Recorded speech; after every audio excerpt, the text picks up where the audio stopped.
Fundamental questions of navigation. Where am I? Where am I going? And how do I get there from here? I invite the leaders of our planet to ask themselves these three questions before they make any crucial decisions.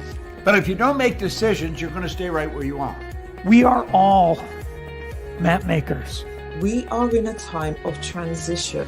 If we're going to change, we have to change the direction that we're going. Our planet needs leaders who know where they want to go. When we change the direction we're going, then we want to make sure we're going in the right direction.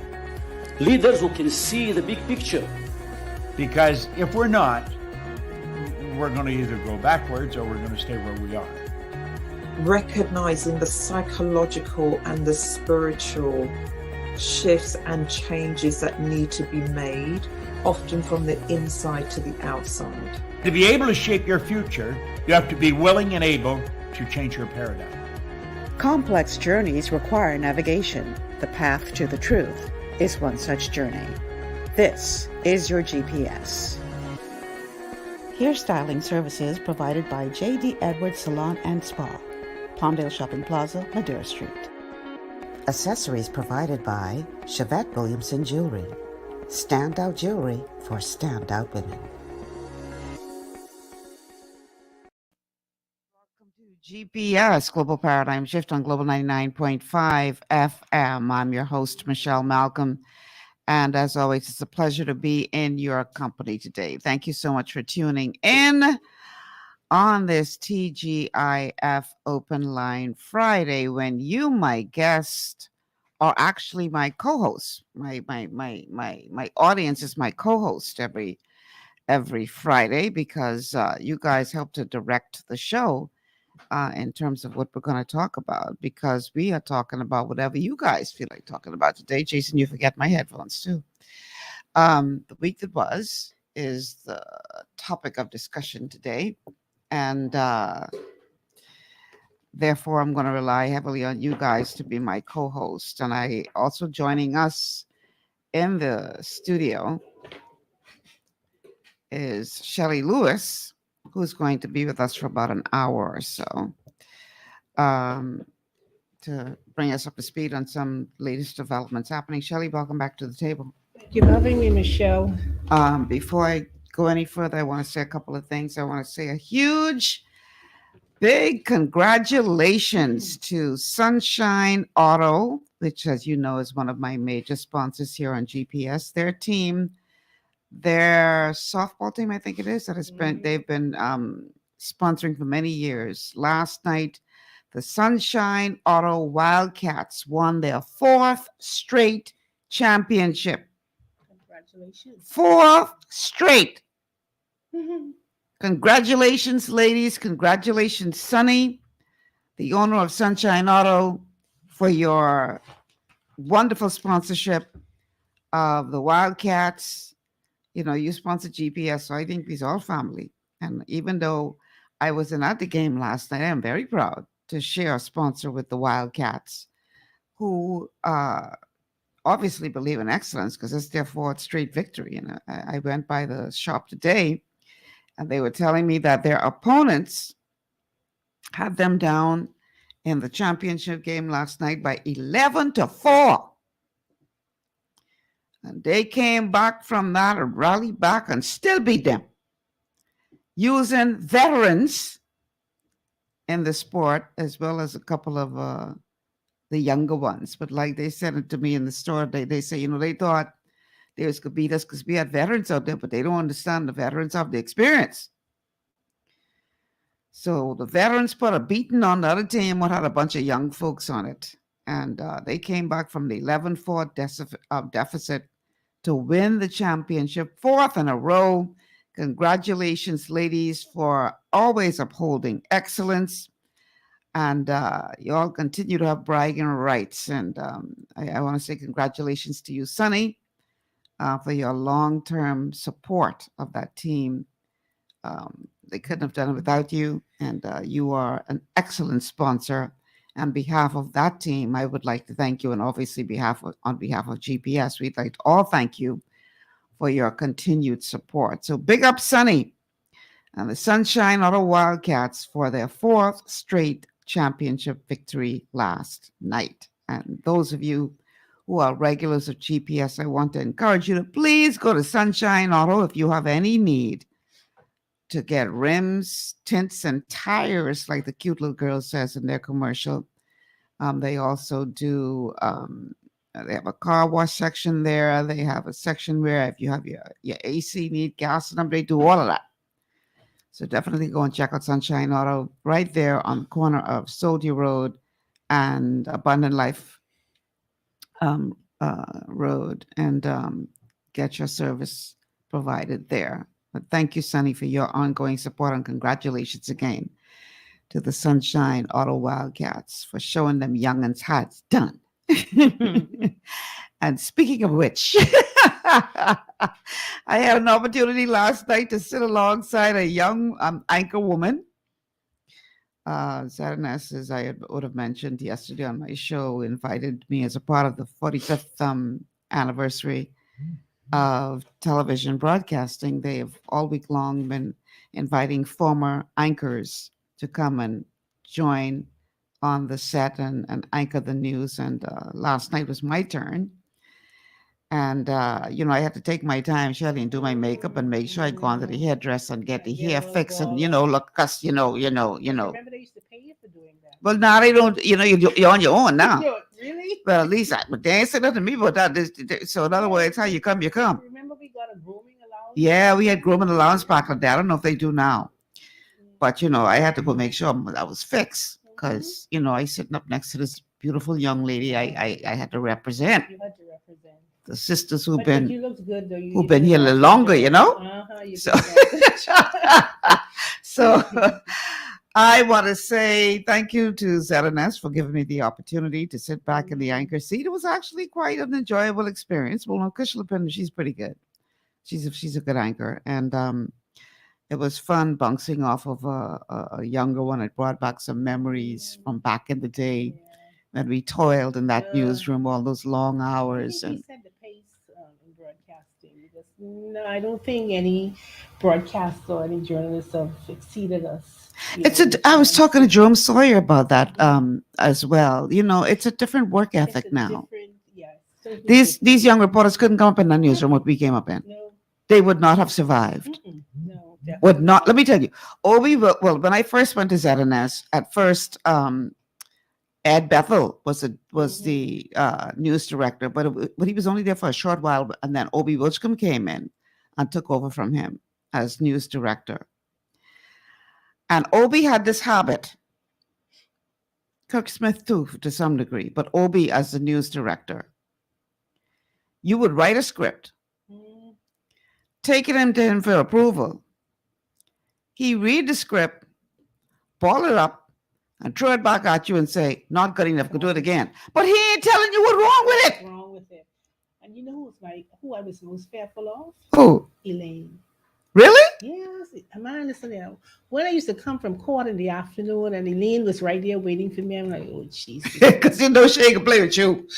But the thing is, I learned a lot from her. Absolutely, that's how you learn. Yeah, I learned a lot from her. Obi would never say what is wrong with the script. He would just ball it up and throw it back at you.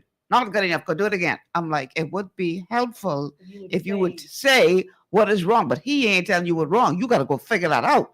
And sometimes you're doing 3 and 4 and 5 script before you finally get it right. But it made you better. But you know who edited my first script? Who? You. Really? Yeah, it was a BEC story. BEC had just gotten an increase. Wow. Yeah, you were my first editor. I remember all of that. No, you don't, because that's a long time ago. A long time ago. Yeah. When a young lady said on the air, how long I've been in this business, I almost sink under the table. I said, mother sick, I've been at this that long? But we're still looking good. Oh, shucks. Who you telling?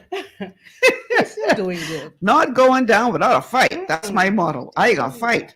I ain't going down without a fight.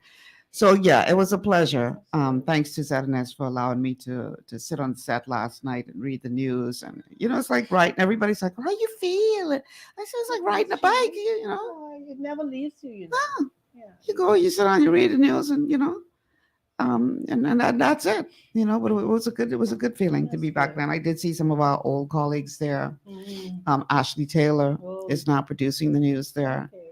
and Agatha Christie is back there, and people like Andrea Andrea, Janor, and who ran the news desk. yeah. Yeah, So she made sure she's running the news those desk chauffeurs again. were there to get you to and from on Yeah, time. so I think she's back in that role again. So yeah, it was a good time last night. I want to say thank you to all of you who Mhm. sent me messages of congratulations and saying you enjoyed it, and Right. that kind of thing. It was an enjoyable experience for me as well. So thank That's you. good. All right, so we got a lot going on this week in the news. Oh, it's certainly been a I, busy I week. I know today there was a press conference, if you can Press call it that, briefing. a press briefing. Yeah, it's our weekly press briefing. Ah, Yeah.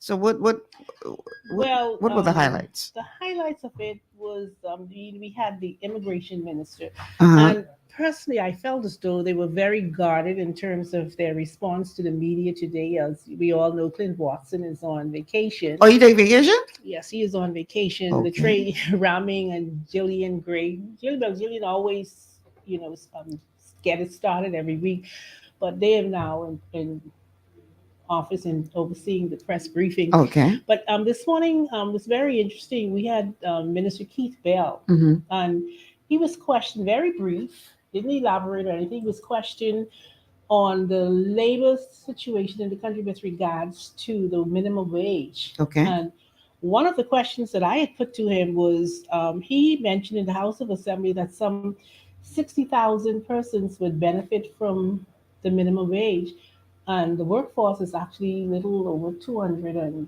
plus thousand. So what about the difference of some 150 plus thousand persons who will not benefit from the minimum wage? Right. Well, his response was that they're really working towards a livable wage. And Mm-hmm. as from my recollection, I was thinking that that livable wage was, if I can remember, was mentioned that that was something they were working on toward the end of the year. By December, we would have had that livable wage in place. But the narrative changes, every so often, Right. and it was a concern that they did not really consult in depth with certain persons who would be impacted by this. Mm-hmm. And this was some of the things, it was no apology or anything, but moving forward, this is what they're working toward. Because when you have the majority not benefiting from something that the government implements, only 60,000, and you have a workforce of over 200 plus thousand, Mm-hmm. that does not balance out. Right. you know, and it weighs on certain set of people who are saying, look, what is the purpose of government implementing something that the whole workforce is not going to benefit from? Right. So he's saying, yeah, well, they're looking at, like I said, the livable wage. There is no set date as to when, and he said that's something that they are just in discussions with the private sector and so forth, Mm-hmm. and perhaps by mid next year or whenever. But when we go to briefings, they will continue to update us on these Okay. decisions and so forth.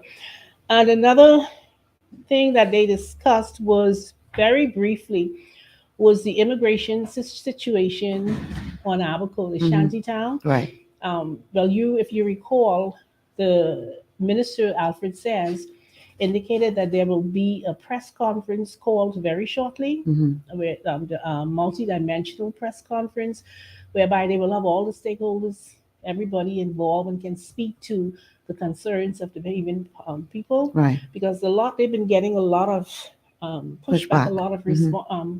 questions as to what is the government doing with regards to the immigration crisis. I think they're close to acknowledging, because they That is a refuse to crisis? say it's a crisis. Only Bell one thing ain't no crisis. I know Bahamas he Yeah, living and in. then we asked him about certain things, but like I said, he's not gonna preempt the The press minister. conference in terms of what they're about to Ah. announce.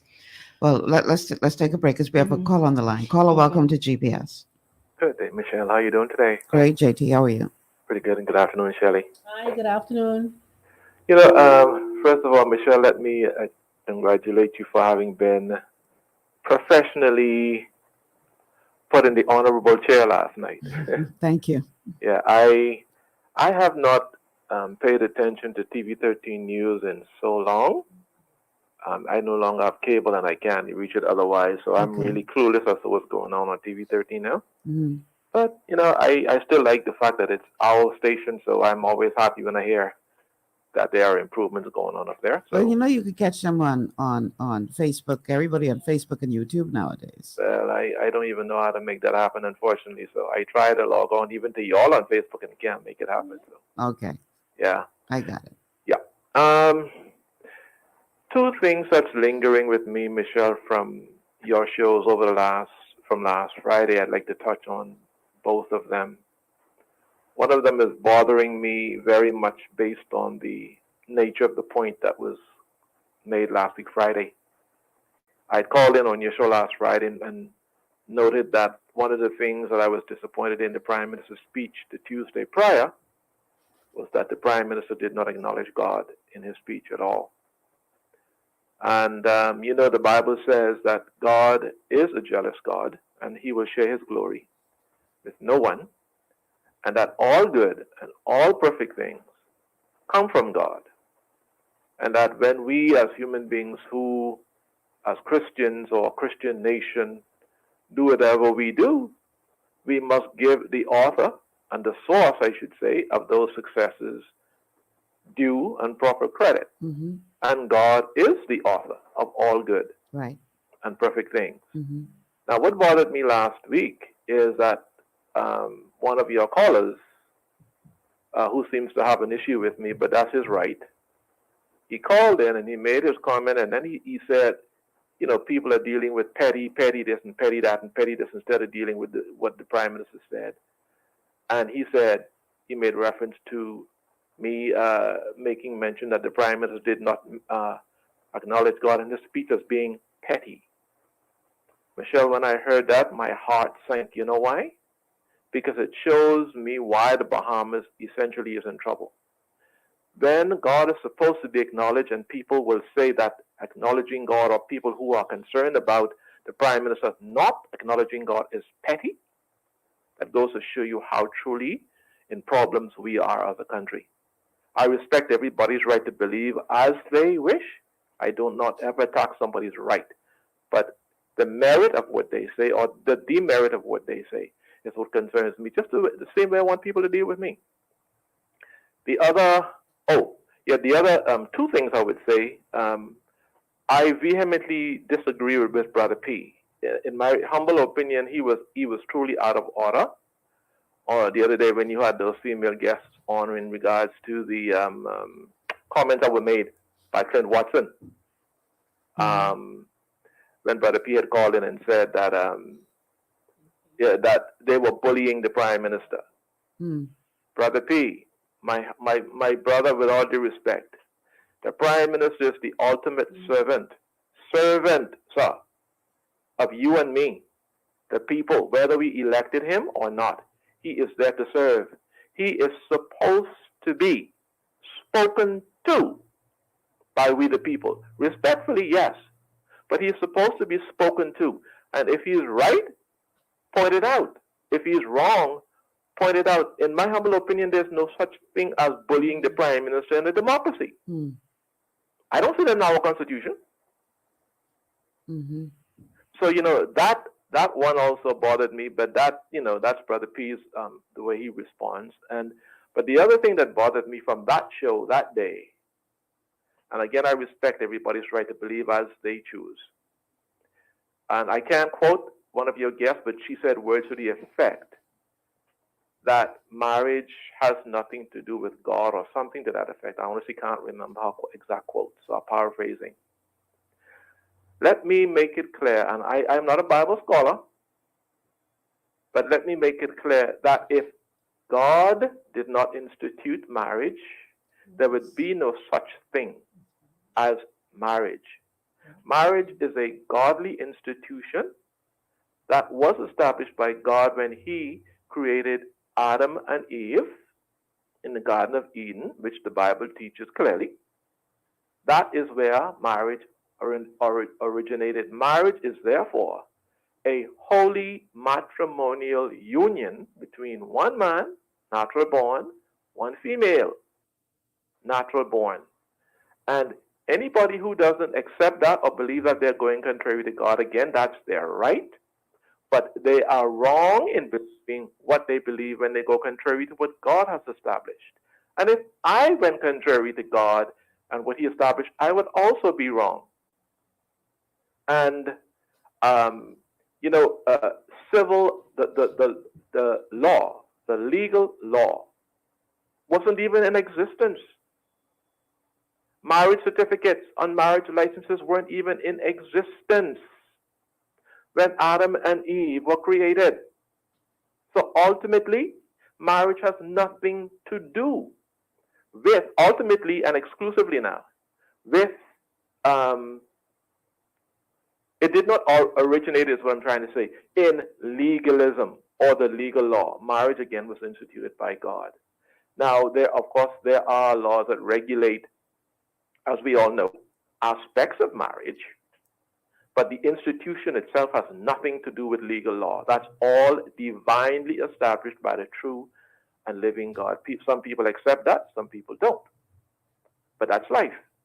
But I was so troubled by that lady's response on Tuesday that I couldn't wait for today to express that, because to me, it shows truly, with all due respect, how far removed so many of us Bahamians are from the origin of everything on this planet called life, law, and order. And I'll end on this note, Michelle. If you can, within your show, look at 1 Timothy chapter 1, verses 8 through 10, I believe.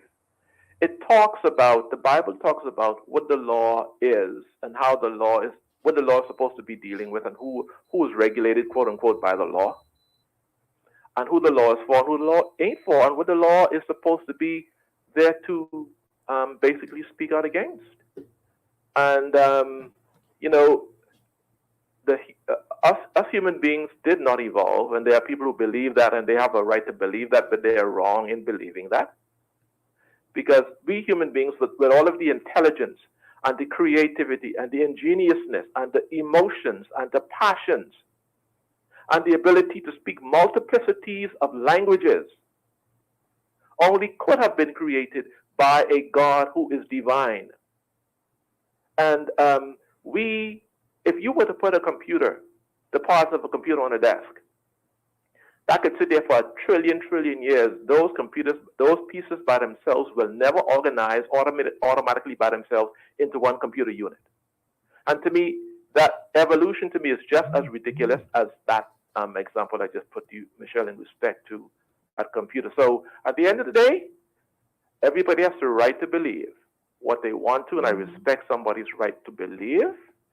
But us human beings are governed by divine order, divine laws, and divine rules, and one day we will all stand before God and give an account for them. Thank you for your time, Michelle. All right. That's a lot. Thanks for calling. The telephone numbers to call 3260271, 3260271, 3260272, 3260272, and the WhatsApp line is back, 8010271, 8010271. Send us a text message to the WhatsApp line if you so desire. All right, Shelley, you were talking about what was taking place at the press briefing today, and go ahead and continue. Yeah, Val, we also spoke about the crisis in Haiti. That's a major issue here with regards to immigration decisions being made on behalf of the government. Right. And according to the Office of the Prime Minister, um, your CARICOM countries are in talks. No decision has been made because information has been circulated that our officers will be deployed to Haiti. Mm-hmm. And I did question Bell concerning it, and the fact that, with the situation in Haiti as it is now, that volatile situation and the outbreak of cholera. Cholera, yeah. Yeah, with cholera, what would that mean for our officers? Right. And government is looking at all of that, taking that into consideration because, people are dying in Haiti every day. And I was talking with a Haitian national, and very concerned about what's going on in his country. And he made a statement. He said, "I'm prepared to go back and fight the government that has taken over without being, elected by the people. And Pull the microphone closer to your mouth if you can. and then well, the according to Bell, the defense force is really on standby. Mhm. So to say that no decision has been made or nothing is being discussed with regards to deploying our troops to Haiti, that is coming. And like I said, Minister Sands has indicated that there will be a major press conference announced very shortly. I think a delegation is heading to Abaco to assess the situation there, Mhm. and they will determine after they return the date of that press conference. But that is a very pressing issue because a number of people are really concerned about what's going on, what the government is doing Mhm. with regards to that immigration, the shantytown situation on Haiti. And I asked, the PM's office, what is the status of the injunction? Because if you can build shantytown from 50 acres Over to over 200. 200 acres, and Mhm. these are hundreds of homes, and the injunction order indicated that the cease and desist demolition, but no new construction. Right. Um, and nothing has been said regarding that for the past, 4.5, going on 5 years.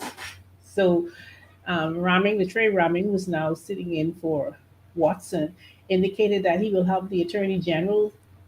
He would arrange for the Attorney General to come and speak to that. Mhm. So these are some of the things, like I said, it was sort of guarded in terms of information being revealed, in depth information.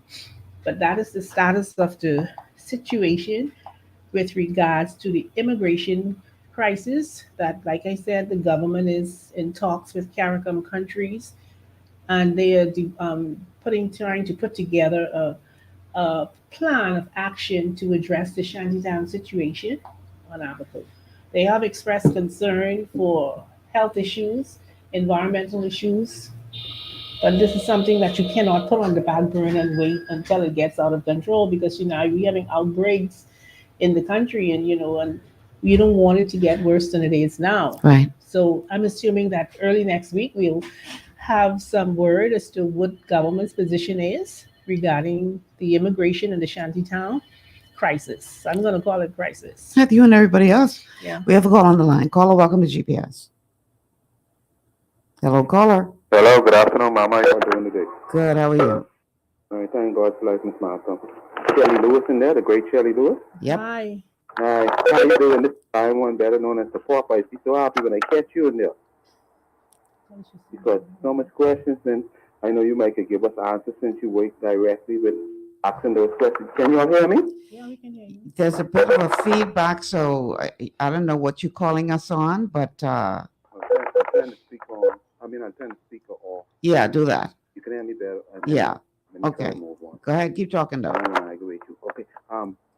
Miss Lewis, what I wanted to find out from you, the first thing, two quick things, then get back if Miss Malcolm allow me to deal with the other stuff. What she talking about? Miss Lewis, this week on the news, it was reported that a child say, somebody, maybe you don't talk about it, excuse me, if you don't talk about it and I missed it, okay? Miss Lewis? I'm listening. Okay, the child say somebody tried to grab her and put her in a car or something like that. Mm-hmm. It was like a rumor. Then the principal, it was reported. The principal say they can't verify it or it ain't no true. Mm-hmm. I think they went as far as the report that said it wasn't no true, and I think they called the school name and all. I ain't gonna call the name. No, they didn't call the school name. They did not. No. Let's say some media do it because I know I ain't dreamed that one up. Okay. But I ain't gonna call the name. But for many years, growing up as a child, you would hear about children you'd get before they build a big something there was plenty bush, and they had to take shortcuts and stuff like that. And many children in different constituencies, different neighborhoods and stuff. Allegedly, you grow up from they was a child, they woman and man now. They was molested by people. It mightn't be the same set of people, but we always got scrupulous people trying to do things. So maybe the principal right, but I don't like to knock the children down when they say something happened. Maybe some of them will tell a little lie or something, but it makes me to ask the question, shouldn't we have like surveillance cameras in all of these public schools, even the private schools, that we could prove? They mentioned that the janitors and One teacher was to the front of the gate, like when school days, make sure supervise the children when they go in. But I didn't want to knock that down. But I hear what the principal said. I just was wondering if you had anything on that, or how far did it go? That you didn't check that one out there. Well, I know there were reports of that child. I know initially we had released a story regarding that incident involving that 6-year-old child. And we did question the police after the principal came out saying that she was not aware the incident had happened. Now, the police is saying that they will further investigate. You know, it's an initial stage of investigation, and they will release a statement as soon as they are complete. But in the meantime, we will have to wait on what the police have to say. But we can say what the principal said. She may not have been aware of what happened, but the police got a statement from the child, and I assume the parents or guardian, and they went with what was told to them. Follow that up. Mm-hmm. Yeah, they have to investigate. But they are investigating, and we've been told that a statement will be released as soon as they have completed. Okay, in the meantime, Ms. Lewis, do you know if they have surveillance camera in that school? Well, I know that according to the Ministry of Education, surveillance cameras are in many of the schools. I can't say all. Okay. But, cameras are in many of the schools, and then we also have police on school campuses. Now, this is a primary preschool. So in that case, police officers may not be on that campus. Yes, we allegedly over the years molested and raped. Allegedly. Right. Okay, the last one. Did you hear the news where this Jamaican national, or the Jamaican lady, let me say it this way, the Jamaican lady who was charged, maybe you don't touch it, I don't know, who was charged for killing another lady. Mm-hmm. If she to give a reason, they say self-defense, or she was trying to fight for life, or something like that. But they said the jury didn't believe it. You know that case is already finished, and she has gotten 42 years in prison. Yes, I know. It said but on it. I want to ask you her defense was self-defense, and there were information released during that trial. It was a girlfriend of hers, and it was an altercation that led to her girlfriend's death. And she's claiming she's saying it's self-defense. Now, obviously, the jury did not buy that because it was a unanimous decision. And that's the word, anonymously. Yeah. So, anonymously, when all of them disagree. I wonder if jury didn't be congratulated because not only them didn't believe her, only God knows what is the truth know. But many of us didn't believe her out here. And not because she's a foreigner. And plenty times when these same-sex killing and stuff, people don't talk about it that much. They hush on it. Like it's a different kind of murder. Right. It ain't no different. That's a life being lost. And people should be punished. You should know that don't care if you're the same sex. You don't have no right to kill no one. Don't care about love and all that stuff or how you feel. You can't kill nobody. So I salute the jury for what they do. And I was one of them who didn't believe it. Only God knows the truth. So they would think you could take someone's life, and because you're a female or you're a male or the same sex, I salute what they had to do. I'll line up and finish. Listen, y'all keep up the good work. All right. Thank you so much for calling. Boy, Shelley. All right, we can take a quick break. I know y'all taking up all the Shelley time. Shelley only got her till 3:00. But anyway, we can take this quick break, and then we're going to continue to talk about what was discussed in the press briefing today, because I did put some clips related to some of the stories that you're talking about, but I want you to get through the full thing, right, and then we can, pay closer attention. So stay with us. This is GPS. We'll be back after these words from our sponsors.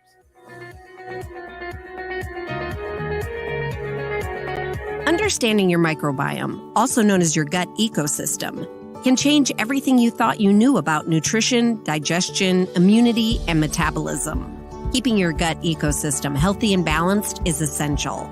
Ultimate Microbiome by Longevity was specifically formulated to optimize this ecosystem.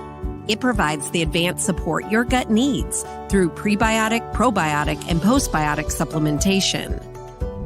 Our unique blend of probiotics includes Lactobacillus and Plantarum, healthy bacteria that can help prevent harmful bacteria from taking over your gut. Increasing your gut's population of beneficial bacteria creates a more balanced gut microbiome, which has been shown to aid in weight loss, skin health, sleep, mood, and may even help with seasonal allergies. Ultimate Microbiome also promotes the production of postbiotics. Postbiotics are key to help regulate your gastrointestinal health. To enhance digestion, Digizyme Multi-Enzyme Complex, a blend of 5 specific enzymes, has been added to Ultimate Microbiome. It can help break down food so your body can better absorb nutrients.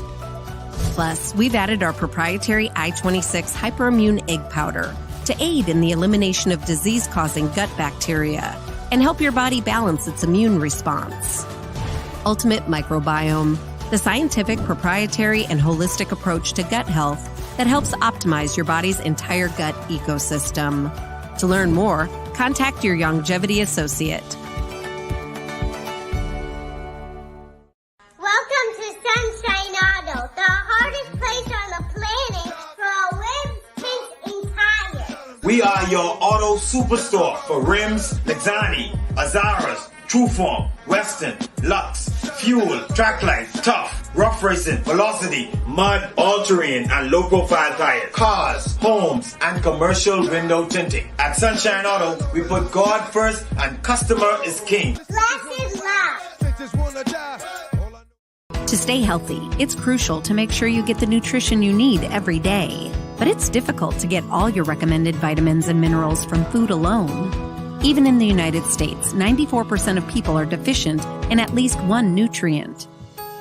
Beyond Tangy Tangerine 2.0 by Longevity is a simple, convenient, and affordable way to help your body get the essential nutrients it needs. It's an advanced plant-driven multivitamin mineral complex that contains certified organic whole foods, trace minerals, and antioxidants. BTT 2.0 supports your body's natural defense system with a proprietary blend of energy-boosting and body-loving nutrients, plus prebiotics, probiotics, amino acids, and enzymes that support digestion. With an unusually high ORAC score of 8,000, you get even more antioxidants to help combat free radicals that can cause damage to your cells. But to get the most benefit and value from any multivitamin, your body must be able to break down the nutrients so you can fully absorb them. Otherwise, they'll just pass through your system without doing any good. Beyond Tangy Tangerine 2.0 was specially formulated with synergizing cofactors to ensure you get maximum nutrient absorption. Beyond Tangy Tangerine 2.0 is the easiest way to give your body the balance and complete daily vitamin mineral supplement it needs for optimal support of your overall health. To learn more, contact your longevity associate. This portion of GPS is brought to you by Tiki Bikini Hut at Junkanoo Beach. Great food, cool tropical drinks, and family fun in the sun.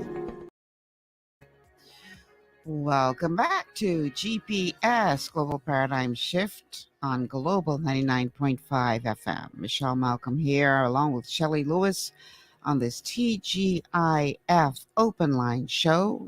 You know the drill, every Friday. We open the lines to you, our co-host, and we talk about the week that was. The telephone numbers to call, 3260271, 3260271, 3260271, or 3260272, 3260272, 3260272. The WhatsApp line for text messages only, 801-0271, 801-0271.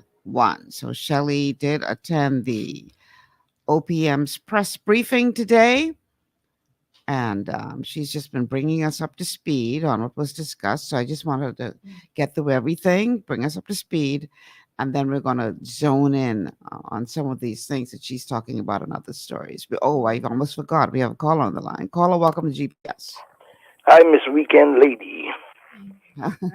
It was a crazy week this week, I tell you that. Yes, it was. It was raining where I was.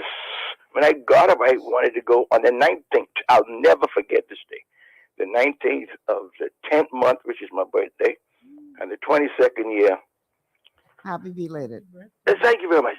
But what I called you for, because I know my dear lady over there, she is so good. I want to talk real fast. But I was so disheartened when I went out there, how the immigrants are treated. And this one police officer who started the whole commotion, he was to serve and protect the peace, right? And he's bumping into Lincoln B and pushing him off the steps. And you saw the tapes. Lincoln is begging him, please don't push me. The baton, everything, pushing the man. And I always hear in the Bahamas, we trying to stop gang violence and all these little kids killing one another. And we coined the term conflict resolution. And now here's the police pushing the man off. All right? And his reason for doing that, what? He is illegal. Illegal. You hear that word? I thought we dropped that out of our terminology here in the Bahamas. Nobody's illegal, Fred Smith said. Louis Justice and these guys. We are all irregular. You know what I'm trying to say? But here is a Bahamian trying to stop the same thing they're trying to implement. The Bahamian is illegal. And shanty towns, can we still call them shanty towns? I don't know. Because Fred Smith came in our midst. This Haitian guy, Fred Smith, and his whole crew of attorneys have this little girl who tried to stop the car, just like Tenement Square right there. And she put her life on the line. And do you know that Ali McIntosh, I was so disappointed. She was saying that this girl put herself in danger. This girl stepping out for the country. And the police who was driving the car, he could see a young lady in the front of him. What do? You press the brakes. Whereas you have like 100 police trying to stop that, the good police. And, I can leave it right there because, we have an issue right here. And it's an immigration issue. And we have too many Haitians among us who are fighting for dominance. They have planted their flag in the Bahamas. And instead of embracing the Bahamas, we as nice people, and that's a whole nother show. When you really would show, like Mr. MacArthur Thompson always say, we have all these freedoms under this thing called the Constitution. Oh my God. That's a whole nother show. We are so in the dark of how oppressed we are with absolutely no rights, Mr. Thompson. And right now, Brave Davis, as of Mr. Menace, have demonstrated it's all in their power. And that's why I told you that the other day about a situation of basically we're living in a dictatorial state. And one man, once you gain the leadership of a party, my God, in the Bahamas, if your party wins, you're king. Now, I know I ramble on too much, but, man, whatever you pick up inside that, please run with it. Because I'm going to leave you right now with another thing that's bothering me. There are too many questionable heterosexuals always standing behind Brave Davis. And like Mr.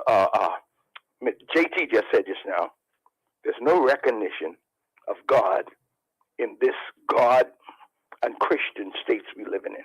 I hate to bring you down like that, man, but I had to get it off my chest, man. Thank you so much. I don't understand what you mean when you say standing behind it. What do you mean by that? Every time you see something comes up in reference to the PLP, there's homosexual involvement. Do you remember that? Remember that thing that was said down by the university there when he made a speech when the homosexual guy came up, and they started to make their claims.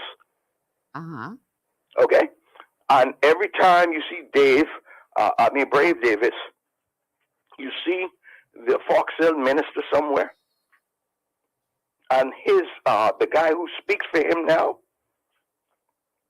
What do you call them? The liaisons. The press conference guy. And you see now our Governor General. That is correct. Hold on now. You gotta. I should say Governor General. You gotta understand something. What do I have to understand? There is this organization called IRCA. Yes. And you gotta be very careful not to be. Well, let me fix my. Let me correct myself. What did I say wrong? You can't be calling out individuals like that. You ain't been in the bedroom with these people, whether or not what you are alleging is so. You can't do that. No, I Because wasn't. now you opening up the station for defamation. You can't do Well, that. let me apologize. This caller apologize. But as a man in the Bahamas, I have been winked upon. I'll leave it there. And everybody knows what's going on in the Bahamas. And we're coming off looking really bad. But I apologize. Who did I accuse of being? Man, come on, man. You call positions and things. No act dumb on this radio today. Well, I apologize. You got to be more responsible than that.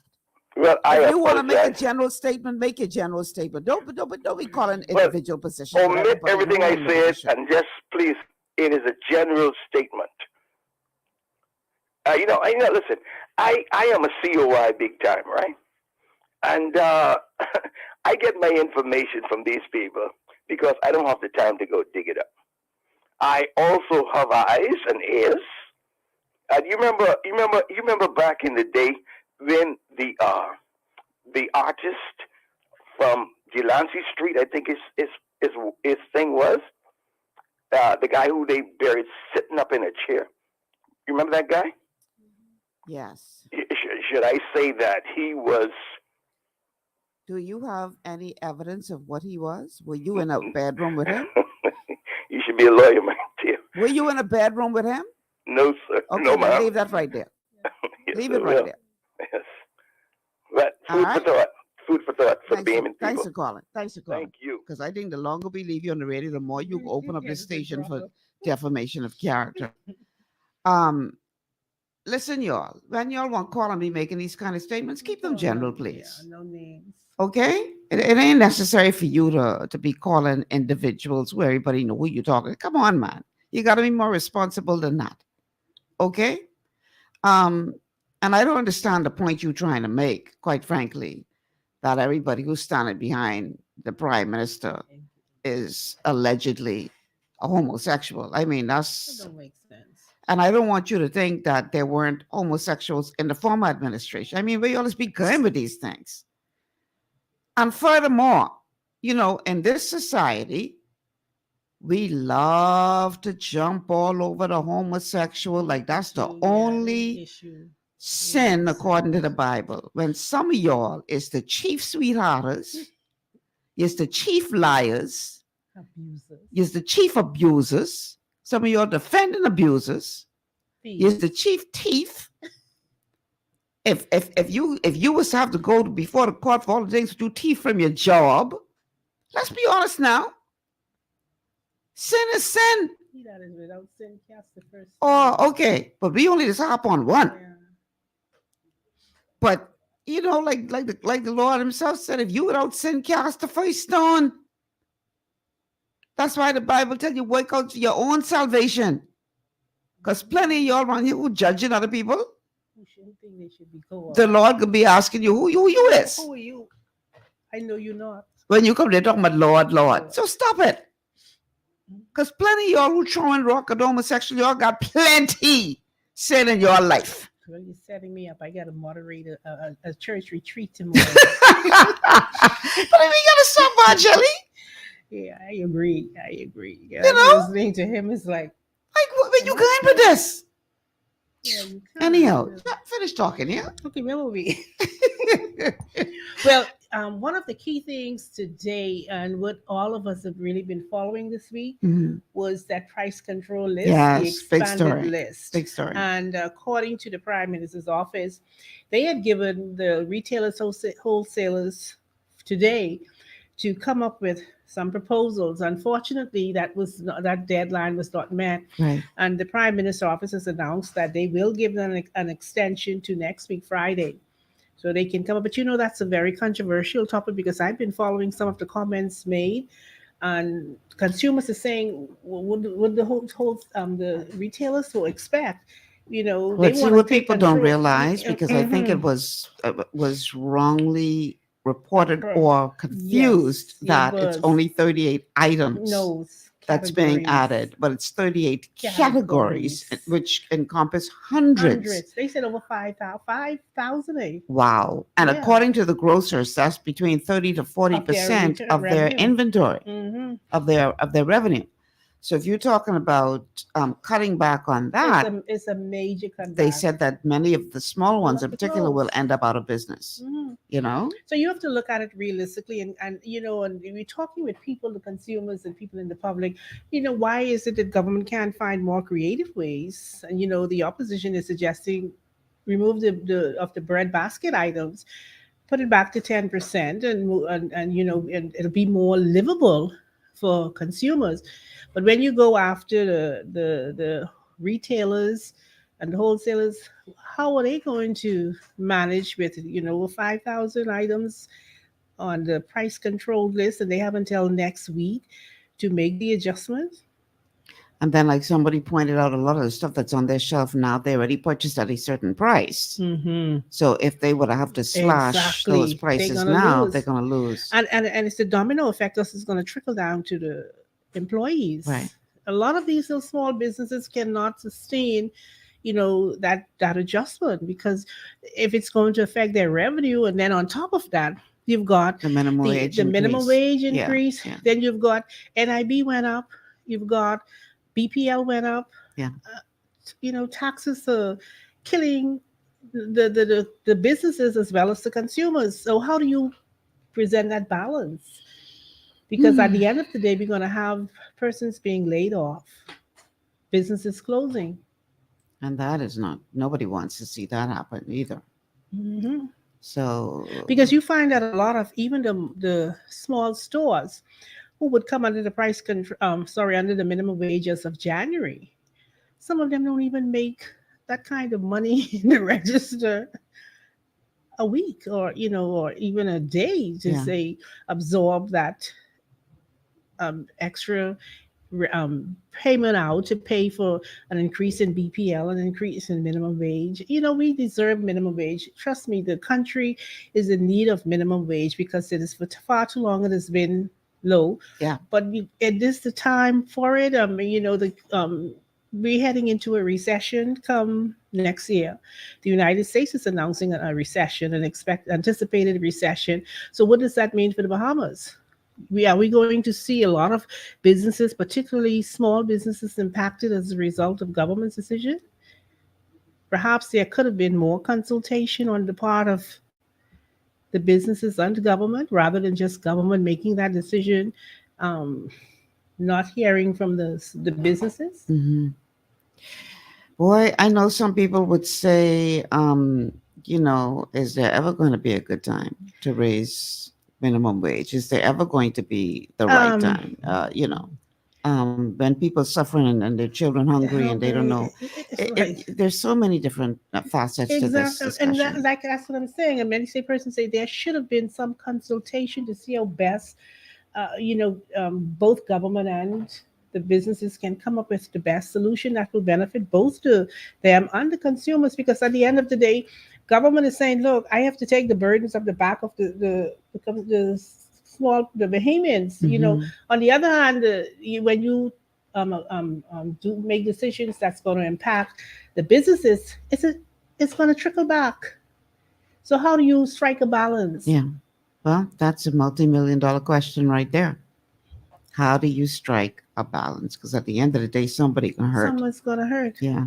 Someone's going to hurt. Wow. But the thing is, who will suffer most? hmm The consumers. Because the consumers and the employees, because if right now, if let's use global for an example, hmm if global have to pay increase in light bill and taxes, and our NIB already went up, if they have to pay those increase in taxes, then on top of that, you got to maintain staff, and you know, with all the cost of living going up, we're going to be the ones who are going to suffer. I'm just using us as an example. When we Right. talk about those little small mom and pop stores that Mhm. you know employ those persons, and even the other stores, the major stores, they're going to have to cut back. hmm Well, this is a story that we are obviously going to stay on top of and continue to And to Michelle, follow. we had this discussion this morning. You Mhm. know, and the government believe that taxing the residents is a way of generating revenue. Have you noticed a trend? Government believe, okay, we go up on this, we go up on that. Taxes. Can't government find more creative ways of raising revenue rather than just always taxing? Shirley, if I had to answer, boy, look here. But meanwhile, people are arguing, and rightfully so, that a major part of our problem is just poor management, overspending, spending money Well, which that you was a don't big have, concern too, because we have been spending lots of money on like a drunken sailor. And one person messaged me this morning say, "Is the king still coming?" Did you? If he come in, he need to pay for himself and leave your wife home But because ain't remember what nobody they on her said run. during Let the me royal stop. visit. Let me behave myself. I should not be disrespecting the queen consort. Yes, please don't. Anyhow, Please. don't get me started on that. So we're looking at some tough. The prime minister said, "Brace yourself." So when the prime minister says "brace yourself," he sees the financial projections, what's in front of him. So telling us to brace ourselves. But are they bracing themselves? You took it right out of my mouth. Are they bracing themselves? Listen, speaking of which, remember now, Pintard and the F&M were talking about this overspending in this administration, right? Mm-hmm. A story came out about the Auditor General's report. $600,000. Listen, let me read this for y'all. This is from the Nassau Guardian. Auditor General Terence Bastian recommended that the ministry, let me see if that's the top of the article. Auditor General Terence Bastian recommended that the Ministry of Foreign Affairs establish standards and procedures for purchasing furniture for all residences, embassies, and missions. After more than $600,000 was spent to furnish the official residence in Brussels, Belgium. Is that a permanent purchase? That's an apartment? I don't care. I'm trying to figure out. You know what is $600,000? Yes, that's a house. For furniture? Yeah. That ain't rent. That's what I'm asking. Is that the building? And that's everything? Just a furniture. More than $10,000 rug and $12,000 this and. Listen, let me keep reading. I saw the article. Unbelievable. And I followed it when Bell presented before the House of Assembly last year. In the audit, Bastian noted that the government spent $614,156.14 on furniture for the official residence in Brussels. That ain't over $1 million what they spent on the hotel while the woman is living up in the hotel. Right? What ministers try to justify. Yeah, I remember the article. Okay. Over $1 million just on the hotel. One embassy. Okay. One embassy. Right? And then he trying to justify that, talking about, well, there's a budget for that, and the poor woman had to wear smoky clothes when the hotel she was staying in catch fire, running out all kind of garbage to try to justify this madness. Bastian noted that $3.7 million was wired to the mission to facilitate its operation for the fiscal period of July 19th to June 2019 to June 2022. $3.7 million. Now, this is a rich little country. If the residence wasn't ready, right? Because I ain't saying you want your ambassadors to be living, anywhere.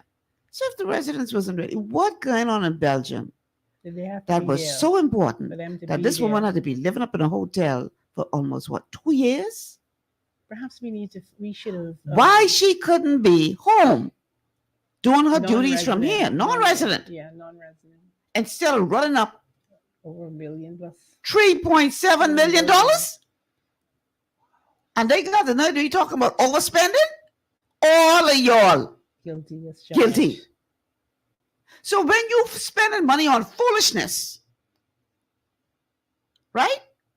You spending money like a drunken sailor, left, right, and center, and then trying to justify it. And then you can turn around and say, well, you all got to pay more. We got to pay more. This is why people have a problem with this. Because you ain't putting the same limitations on yourself as what you're putting on us. We have a call on the line. Caller, welcome to GPS.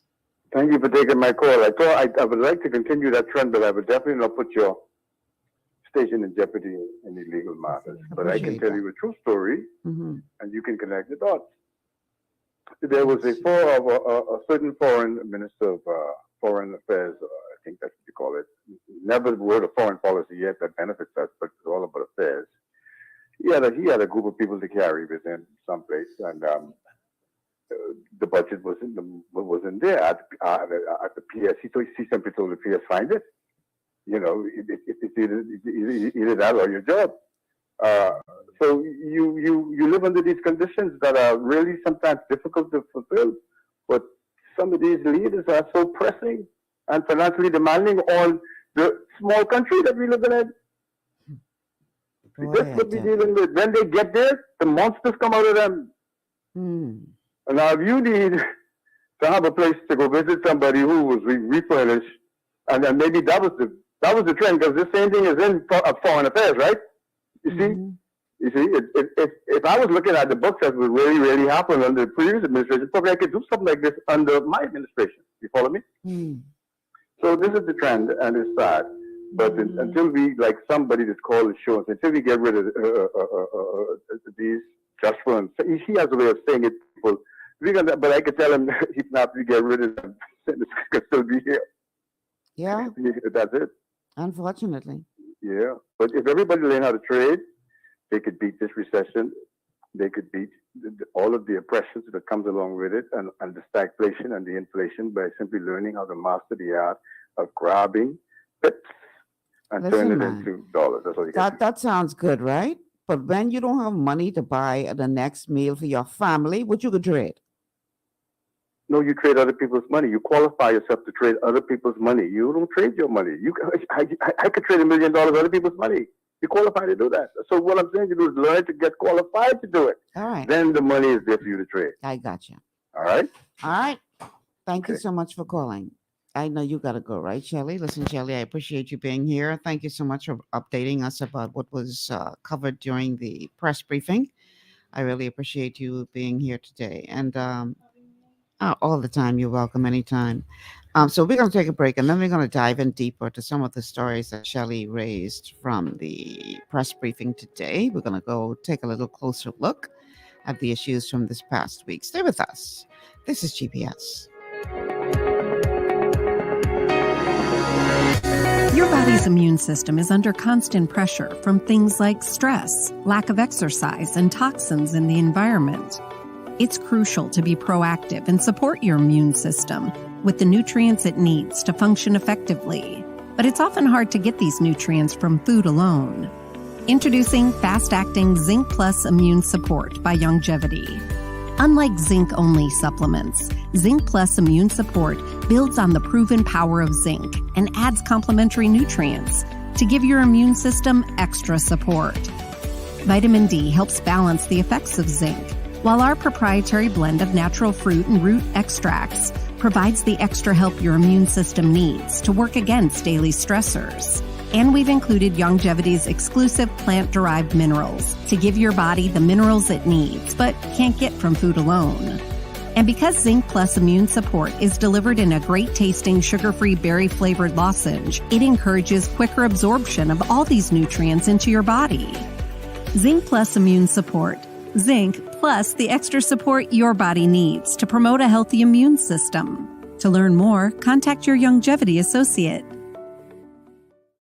Welcome to Sunshine Auto, the hardest place on the planet for rims, tints, and tires. We are your auto superstore for rims, Lexani, Azaras, Trueform, Western, Lux, Fuel, Trackline, Tough, Rough Racing, Velocity, Mud, All-Terrain, and low-profile tires. Cars, homes, and commercial window tinting. At Sunshine Auto, we put God first and customer is king. Glasses love.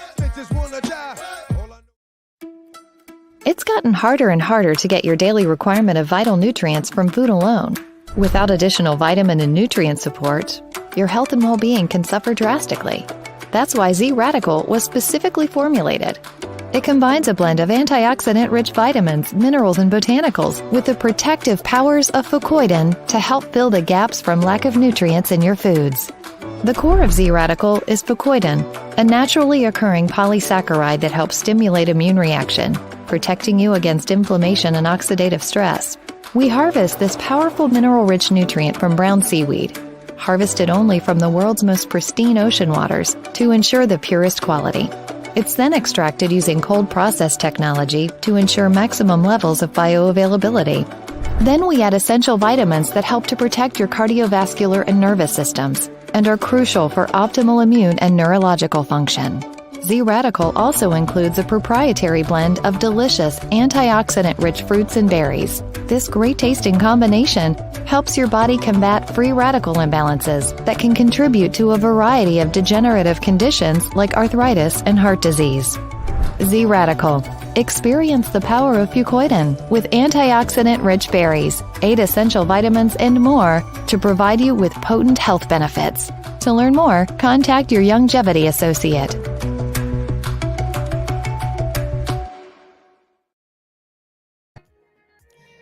Welcome back to GPS Global Paradigm Shift on Global 99.5 FM on this TGIF Open Line show.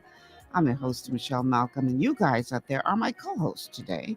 The telephone numbers to call, 326-0271, 326-0271, 326-0272, 326-0272. The WhatsApp line is 801-0271, 801-0271. I just want to read one more paragraph from the Guardian's report with regard to that money. An email from the Permanent Secretary of the Ministry of Foreign Affairs authorized the expenditure.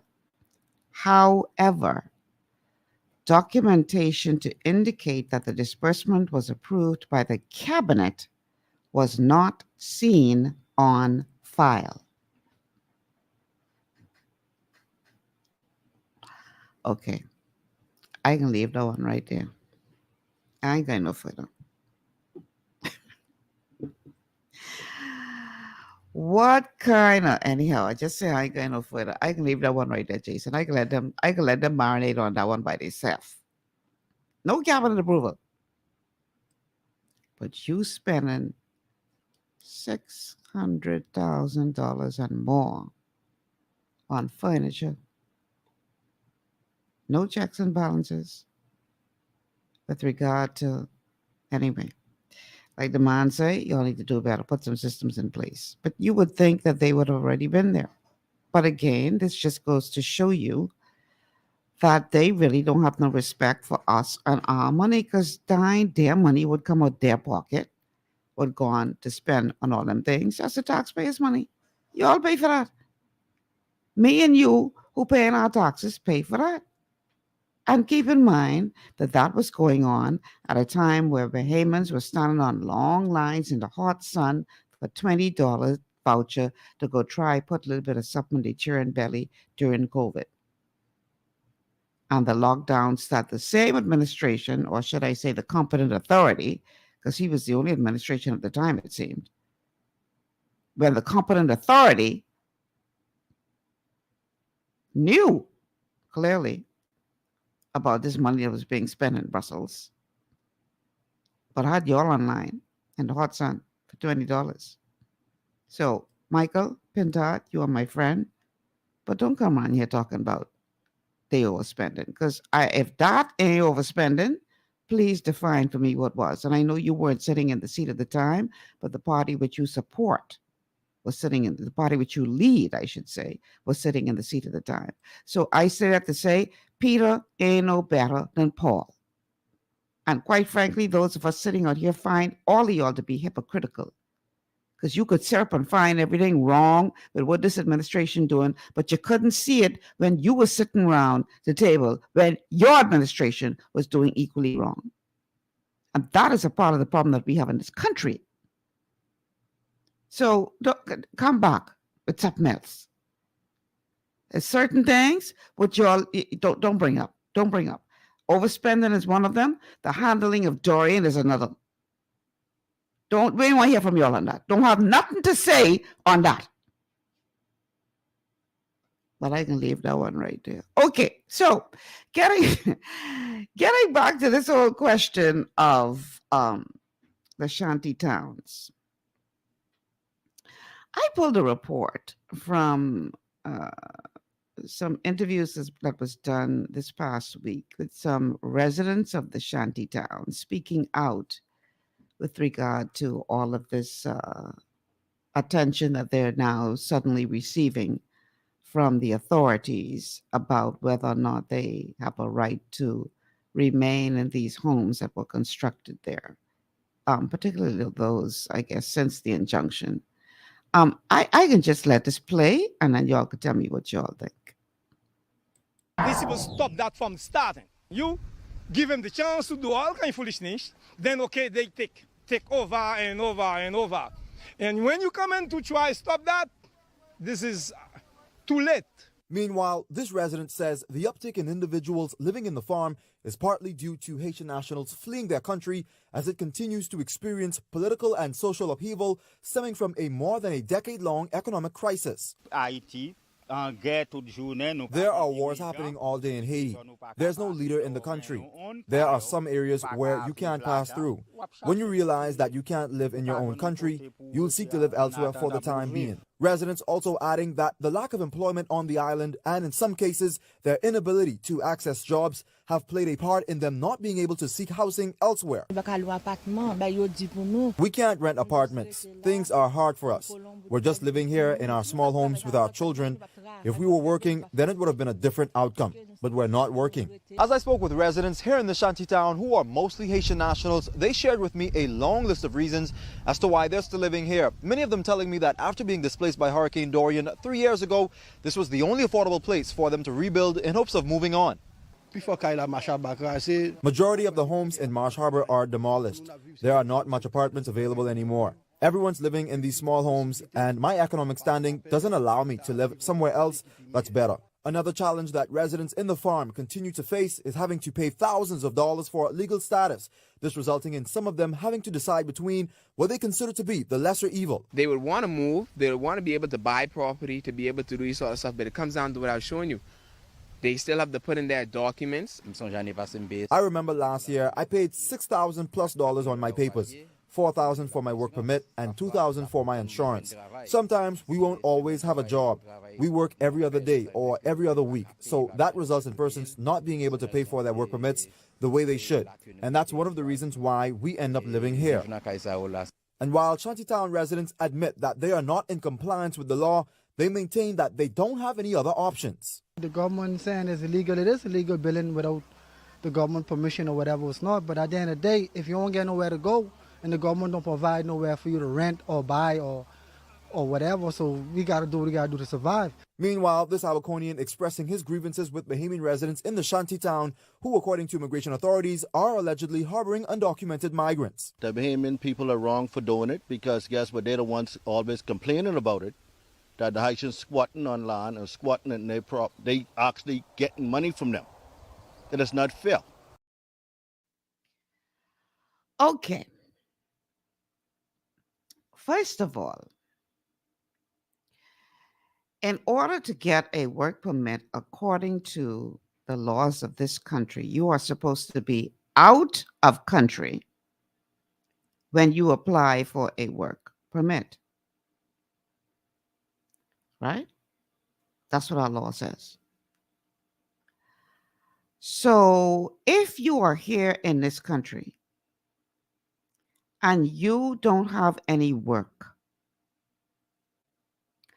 then clearly you aren't supposed to be within this country paying for your work permit, because you are supposed to only come into this country after your work permit would have been approved. In other words, you come here because there's a job waiting here for you.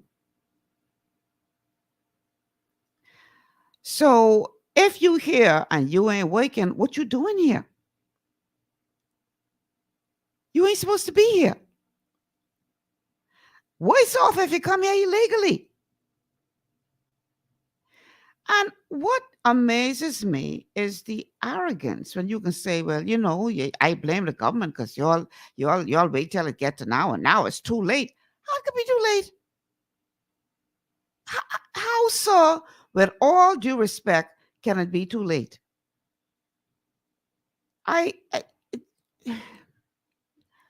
Y'all know I always got something to say, but these people just leave me speechless. Like, really? Amazing grace, how sweet the sound. Roma says, never too late to enforce the law. You lose when you break the law, not the law. But you lose when you break the law, not the law. You knew you were wrong. Ignorance of the law is no excuse, I was told by the courts. It is not acceptable to try to force the hand of the law to benefit your non-compliance. You pay in $5,000 to come here. They have money, do the right thing. My point is, you ain't supposed to be here without work. If you went through the proper procedures, that work permit is supposed to be granted to you while you're out of the country. You apply while you're out of the country for a job that is waiting for you within country. So if you here and you ain't got no job, go back where you come from. Because clearly you don't have need for a work permit if you don't have a job that work permit covers. You ain't supposed to be here applying for work permit to go look for work. Unbelievable. And then the man says, it's too late. Ain't nothing y'all can do now. It's too late. Y'all don't let us build all these houses now. You won't come talking about we ain't got the right to build. It's too late. Anyway, Roma continues. So if any Bahamian participating, they should be held accountable. No one is above the law. Agreed. And she says we just need to enforce our laws. Lexi says they mix up bad. The government don't need to provide you with no home. They need to provide you with a one-way ticket back to Haiti.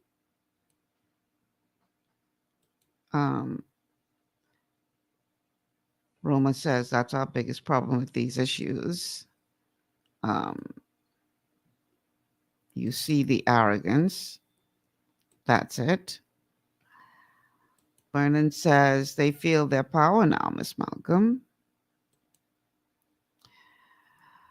Roma says Bahamians can't do this. You have to have a permit next to your dwelling. Otherwise, you will be told to stop building and even tear it down. We must enforce our laws. I am just unbelievable. Unbelievable. The arrogance and sense of, what's the word I'm looking for? Like we owe you something. Entitlement. You don't have no right to be here. And I understand, the issues you may be facing in your country, and I feel for you, but that ain't our responsibility. Now, if you're saying to me that we want to be a part of CARICOM to go send troops in there to restore order, that's another conversation. But it ain't this country's problem that you having a problem in your country. And so you must come and encroach upon ours, and we have nothing to say and nothing to do. It don't go like that, boo. It ain't our government responsibility to find some place for you to live. You had a place to live in Haiti. You choose to come here, in many cases, illegally. So what you mean you ain't got no place to go? You got a whole country to go back to. But there seems to be this attitude that once we hear, that's it, ain't nothing you could do. Unbelievable. When I saw the report, I was like, well, blow me down. These people dead serious? Now, I do agree that the authorities in Abaco and wherever else this is going on, because it ain't only Abaco, even though Abaco is the focus right now, the authorities should have done something to stop that 5-acre shanty town becoming that 50-acre shanty town becoming a 200-acre shanty town. You can't tell me that there's nothing y'all could have done about that. But y'all were turning a blind eye, as we always do in this country, sticking our head in the sand, pretending we don't see it, And then when it blow up, all of a sudden you won't react. But people, y'all don't have no right. So don't be coming here about the government ain't want to build you no place to live. Well, how to get our responsibility? You're unbelievable. Roma says, now they daring us that we knew that they were building illegally, so it's too late. Well, it's never too late. Miss Alfred says, please enforce our laws. Meanwhile, we're hearing talks about Bahamian troops being a part of a contingent from the region who will who could possibly, because it hasn't been decided as yet, go into Haiti to try to help to restore order there. Let's listen to a little bit more about what Minister of National Security Wayne Monroe had to say on the matter. National Security Minister Wayne Monroe emphasizing that law enforcement officials could possibly be sent to Haiti in the future as a part of a multinational intervention to tackle the ongoing political and social unrest in Haiti. This as the United Nations and CARICOM are expected to make a decision on the matter soon. If that is the determination, the Defense Force will be ready, willing, and able to deploy. That is what we have them for. People get this impression that they just sit down doing nothing. They sit down preparing for deployments to protect the national interests of the Bahamas. The national interest of the Bahamas, overarchingly, is to see peace in this region. And if we are called upon to provide men, we will. Several days ago, Haiti's Prime Minister Ariel Henry requested for the immediate deployment of a specialized armed force from international partners to assist its national police force in combating armed gangs that continue to wreak havoc in Haiti and kill innocent individuals. While a deployment could be inevitable because of Haiti's proximity, impact, and relationship with the Bahamas, as well as the country's ties to regional and international organizations, here's what Monroe suggests could be the determining factor. The Prime Minister will be taking over chairmanship of CARICOM next month in November. If CARICOM determines to send troops in, CARICOM will no doubt determine how that troop makeup will be, which could include Bahamian troops. I can't stress the Prime Minister is assuming the chairmanship of CARICOM. Now, this coming on the heels of a recent deployment that saw some 20 officers sent to the Turks and Caicos Islands amidst its spike in violence as a part of a joint operation. That decision, however, being met with criticisms from residents who expressed their concerns on officers being dispatched amidst what they consider to be an ongoing crime crisis in country. And in light of heightened concerns about another possible deployment, here's Monroe's defense. Everything we do, classically with our manpower, is in the Bahamian national interest. We sent officers to the Turks and Caicos because we have a large connection to them in Grand Bahama, where there was an upswing in gun violence earlier this year.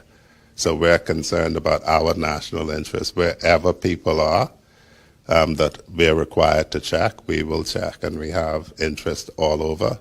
And the only issue is how we service those interests. Aside from the ongoing gang wars and social unrest, Haiti is currently experiencing a deadly cholera outbreak. Now, while it is unclear as to whether health workers could be deployed as well, it's simply another reason why officials could be compelled to move forward with a deployment. All right, we have a call on the line. Caller, welcome to GPS. Madam Michelle, Mm-hmm. good afternoon to you. Good afternoon. Again, I will say I am so proud of you, the show that you held. I think it was on Monday. As I listened to the show for myself, and you know,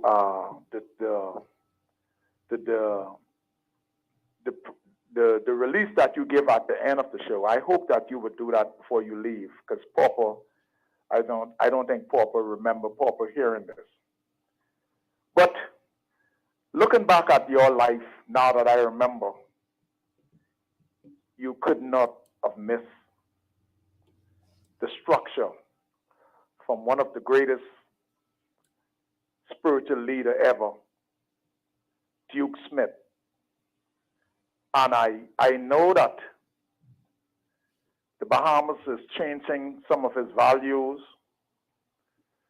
and we are losing most of our traditional values, but I believe that there's a legacy that Duke Smith leave will follow you, and also I can say by myself and Dr. Miles Monroe, who now passed.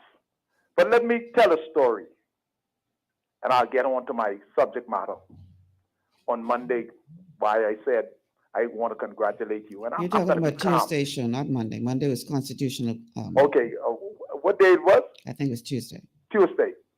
Let me tell the story. I visit my mom in May. Her birthday was in May. And after doing altar call, still believe in that traditional values, she said, boy, you're going to sing for me today. And I said, Mom, I can't come up here and take over these people's church. And I didn't practice or anything. He said, I say you're going to sing today. Well, she's the chief. As hard as my motives, I yield to the chief. And I look back at my structure, and I thank God for both my parents, Mom and Dad. He demised 20 years ago. But Mom now is 89 and still holding on. I think you tell the story about something, but your mom, what you want to do, and, you yield. But let me say this. She asked me to sing the song, Peace and Contentment. And I said, why did you ask me to sing this song? And she said, son, a lot of folk walking around, they are empty inside. And the only way they can fulfill that void inside of them, they need to have peace and a relationship with God. And that's why. And when we look at that song with Dr. Miles Monroe write, Brand New World, you know the song. You was a part of the teaching of Duke Smith and stuff like that. But listening to my sisters, my liberated sisters on Tuesday, and I am saying, the Bahamas that I once knew, I am saying, how did our morality, the values, we have lost that? I heard my good friend JT today, and I love JT. He's very, very intelligent. And JT, I'm not going to fight back at you. But I will still say, those sisters was very disrespectful. They want to bully the prime minister. And I will say this, a Proverbs 31 and 10 woman will not behave in those manner or that manner. It can't. You know the Bible, Madam Michelle. We are losing our Proverbs 31 and 10 women. And I have daughters. I condemn that man who molested his daughter. I condemn that wholeheartedly. Me and my girls, we develop a relationship. So when you have a relationship, there are some things you cannot do. Common sense will even tell you that you can't behave in that manner. So I salute the show. I heard it for myself, but I am very much concerned how our sisters want to be more liberated more than the Proverbs 31 and 10 women. Something is wrong with that. And we need to search ourselves, because this brand new world we're looking for, it cannot happen that way. You know the song very well. They don't play it enough in this country. But there are a lot of folk, I am convinced, empty inside and believe material success could fulfill that void inside of them. Only peace can do that. Thanks for taking my call. I know I'm going to get some feedback, but it really doesn't matter. Here's the thing.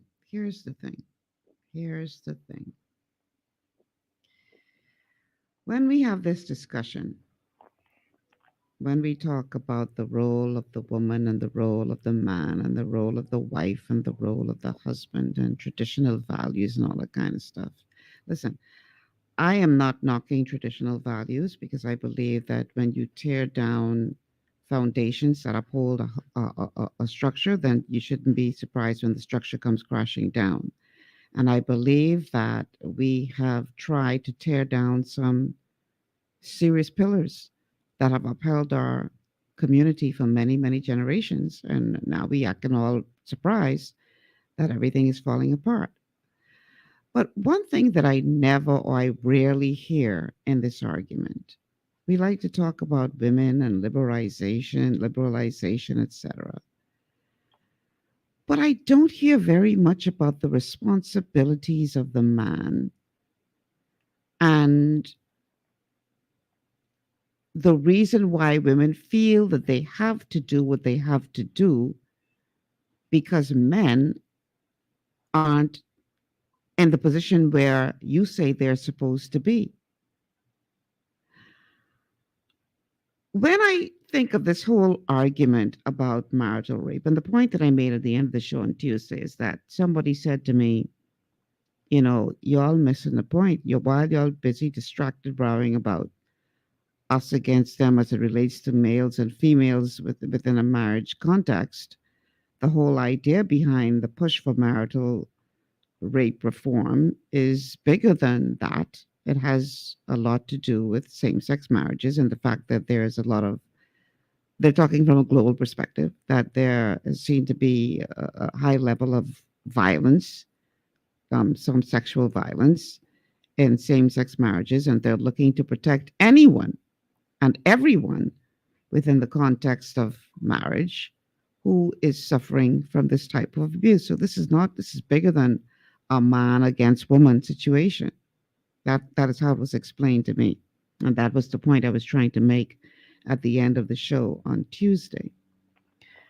But we salute you for exposing that. Yeah, well, thank you. But we're I really glad that I listened to you for myself. But we're quick to talk about women. You always talk about women trying to compete and women's liberation and all this kind of stuff.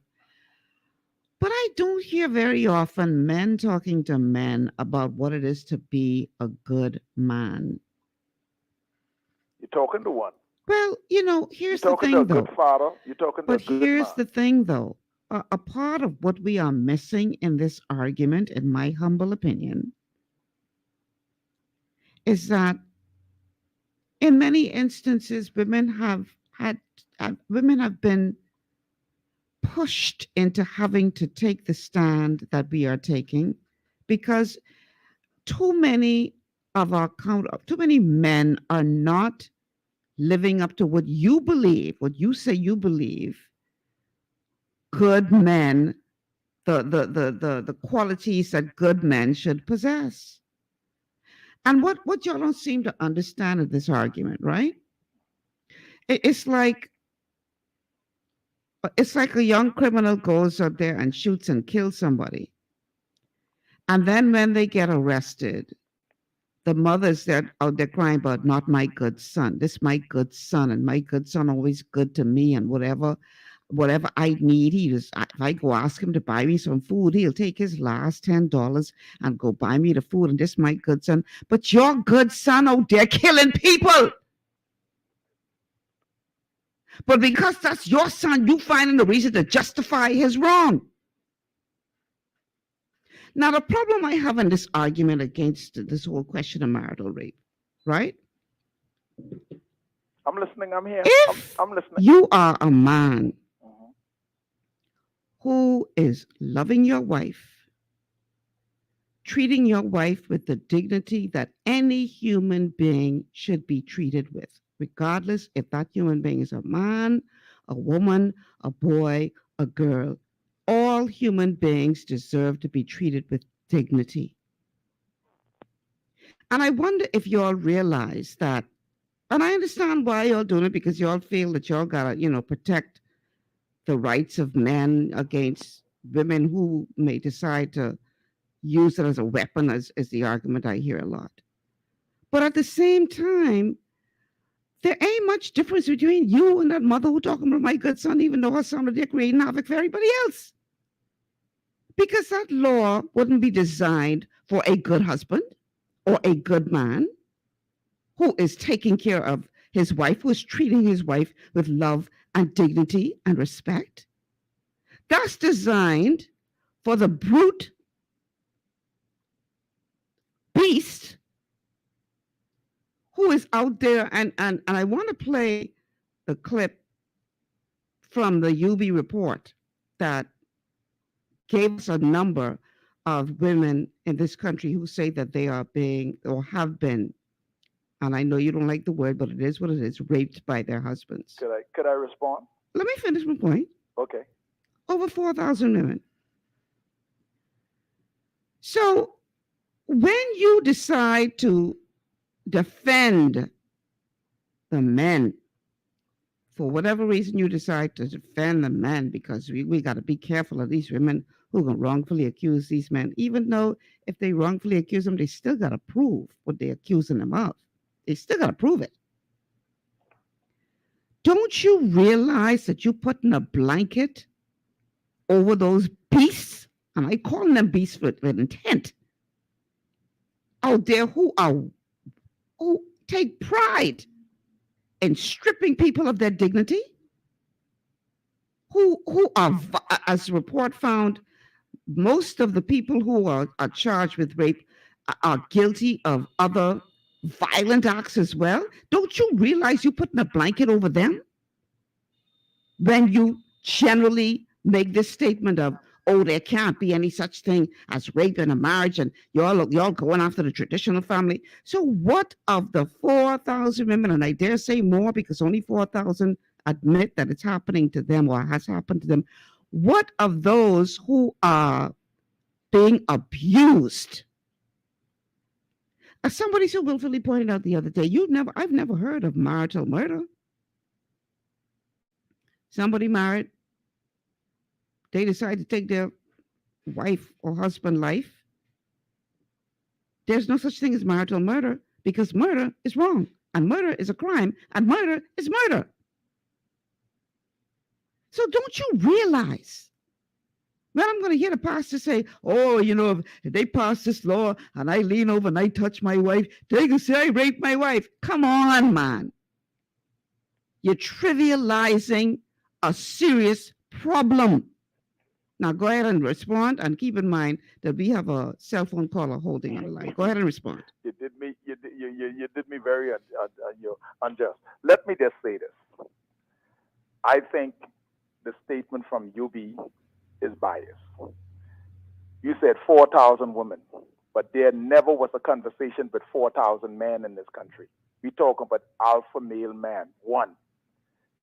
You have more persons who ain't married, never been married, never was a grandfather, have more to say on marriage than folk who been married. That's unfair right off the top.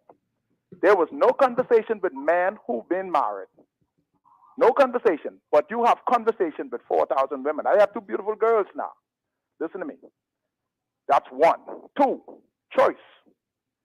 There are some sisters who made stupid and bad choice, then turn around and blame the whole world, and then now want to find excuse for the bad choice they make. For example, how in the world that if you get catch with one child, you end up with 9 different children with 9 different men?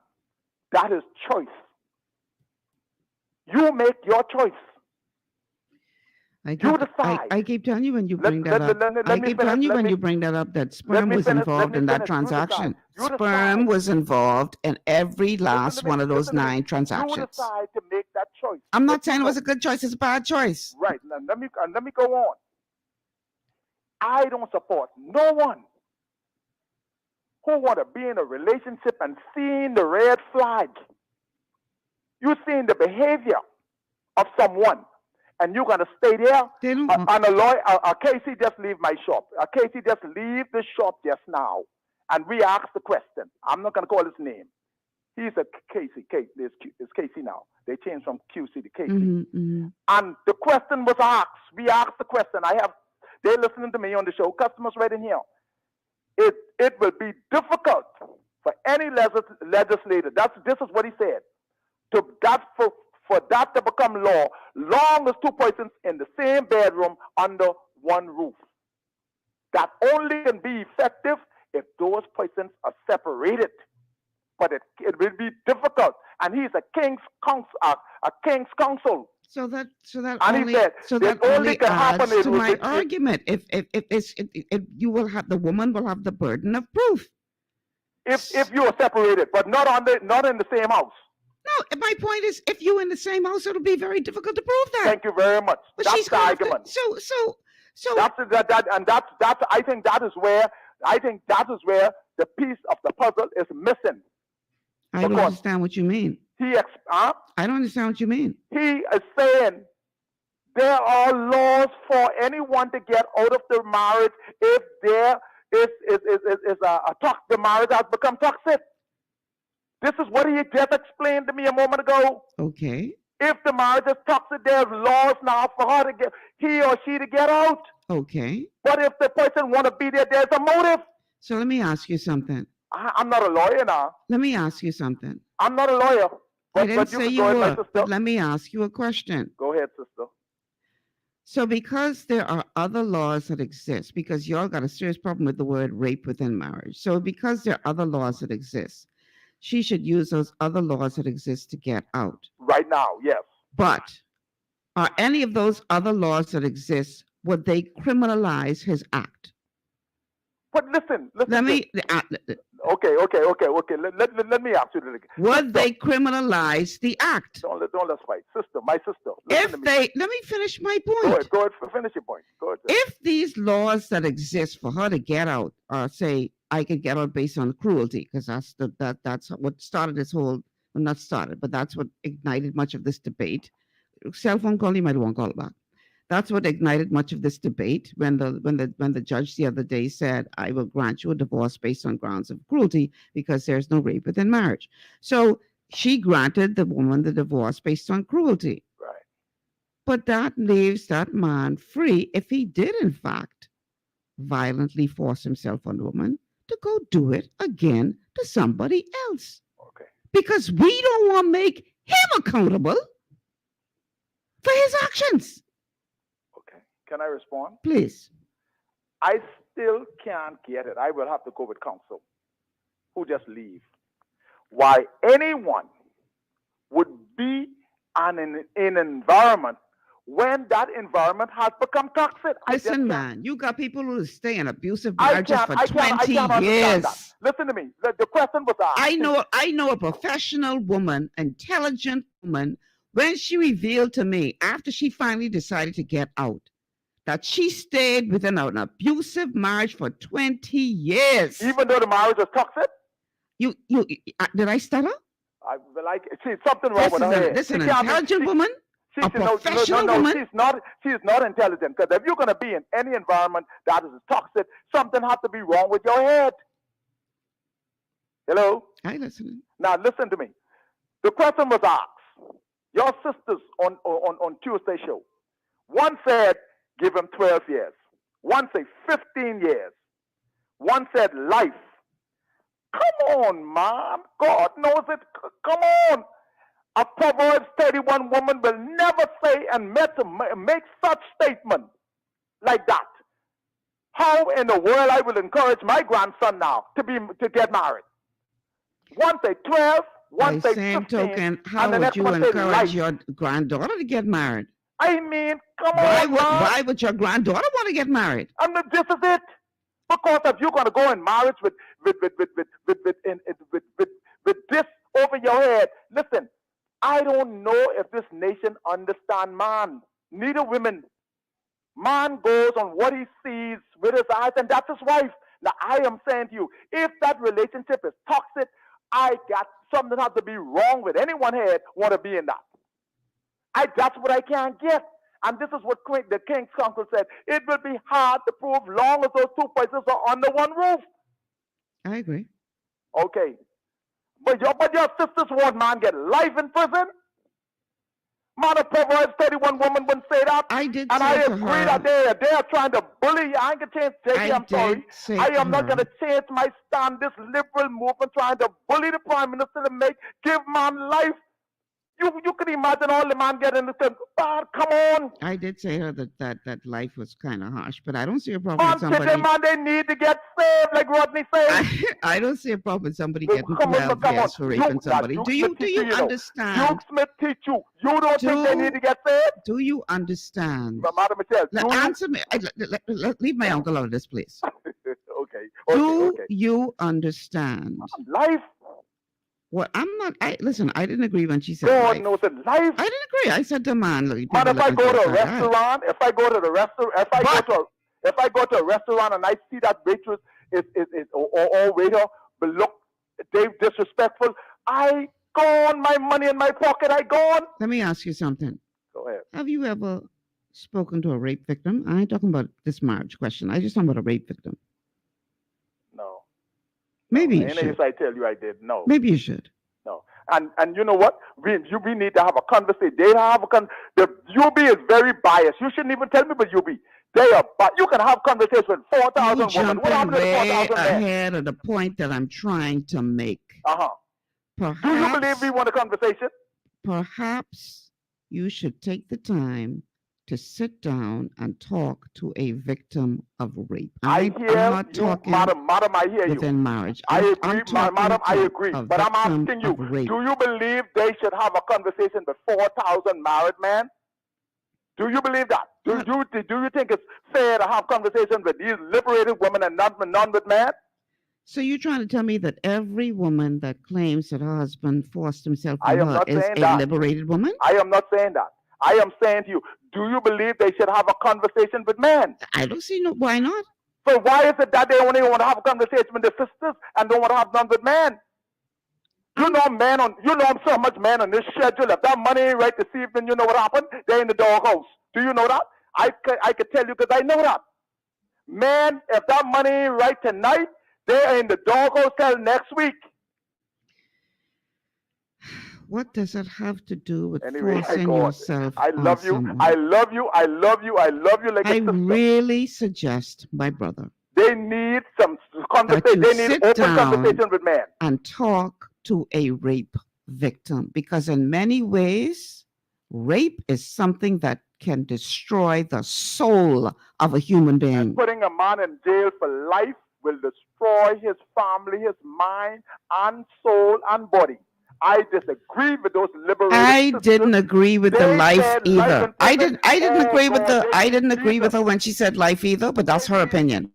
But what I did say, what I do agree with, is that if they are guilty of rape, they need to spend some time. People who kill life. Listen, didn't I just say I didn't agree with that? Man, sister, that thing make me want to shout. Let's stop. I actually said on the show, people just kill people and don't get life.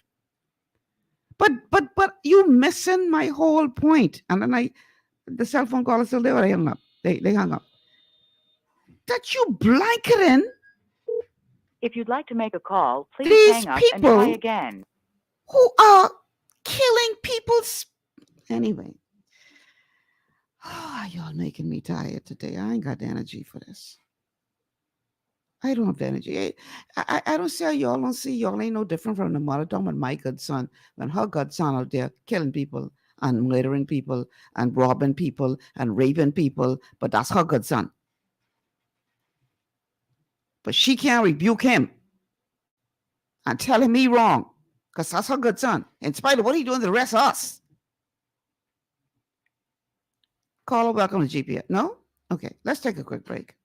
That's the last opportunity. We'll take a quick break. Oh my God. This is just unbelievable. Unbelievable. Y'all don't, okay, we'll take the caller. Y'all don't understand that y'all covering up y'all putting a blanket over some beasts out there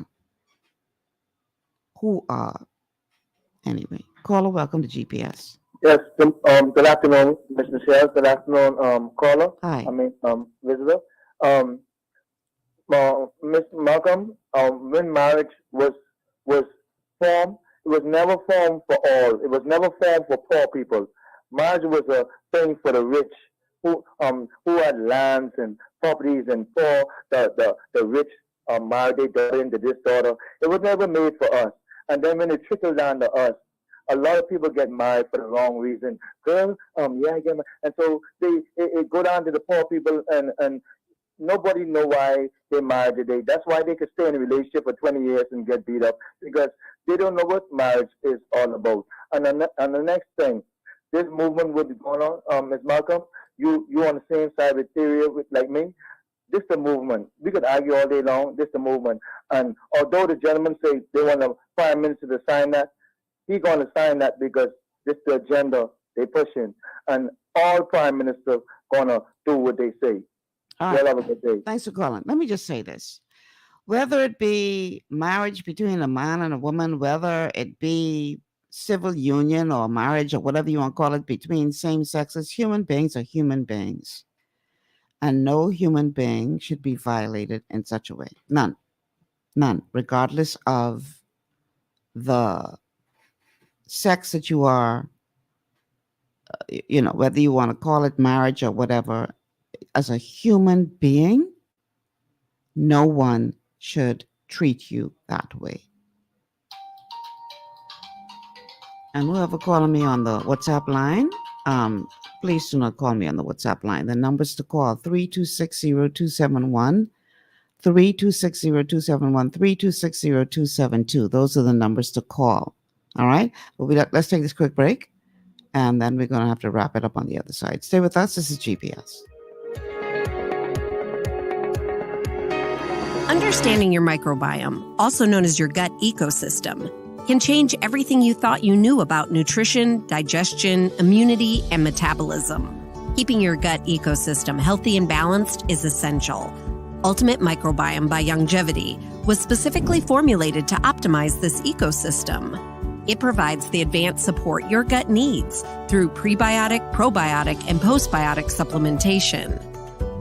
Our unique blend of probiotics includes Lactobacillus and Plantarum, healthy bacteria that can help prevent harmful bacteria from taking over your gut. Increasing your gut's population of beneficial bacteria creates a more balanced gut microbiome, which has been shown to aid in weight loss, skin health, sleep, mood, and may even help with seasonal allergies. Ultimate Microbiome also promotes the production of postbiotics. Postbiotics are key to help regulate your gastrointestinal health. To enhance digestion, Digizyme Multi-Enzyme Complex, a blend of 5 specific enzymes, has been added to Ultimate Microbiome. It can help break down food so your body can better absorb nutrients. Plus, we've added our proprietary I-26 Hyperimmune Egg Powder to aid in the elimination of disease-causing gut bacteria and help your body balance its immune response.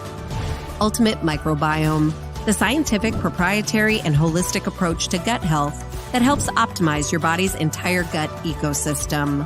To learn more, contact your Longevity associate.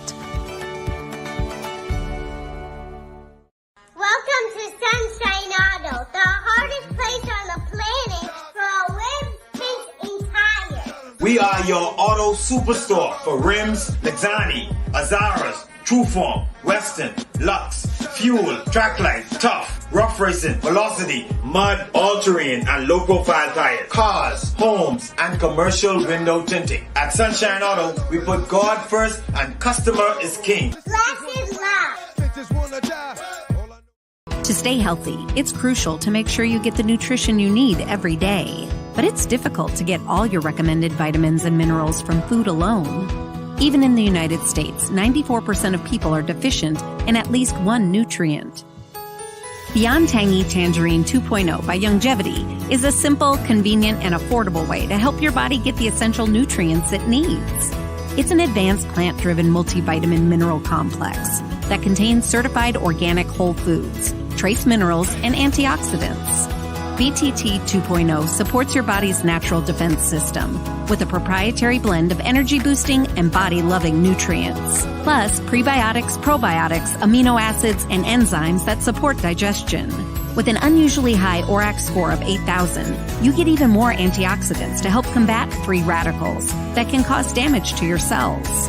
But to get the most benefit and value from any multivitamin, your body must be able to break down the nutrients so you can fully absorb them.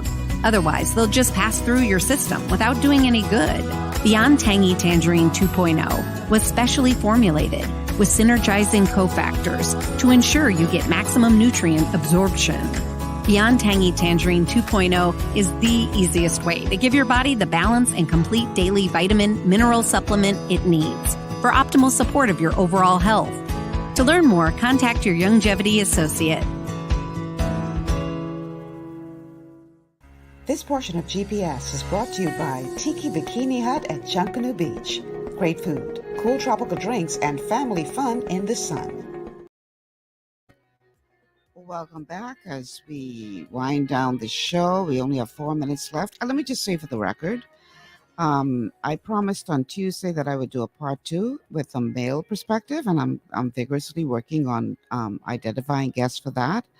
I have one guest who's already confirmed, who opposes the whole idea of marital rape, and I'm trying to work on some others.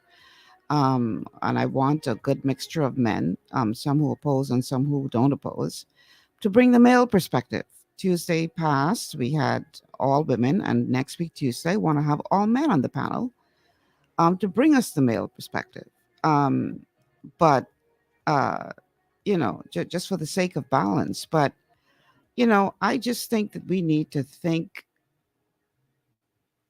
beyond, look at the bigger picture as it relates to this question, because this is so much bigger than just, women trying to be liberated, or, people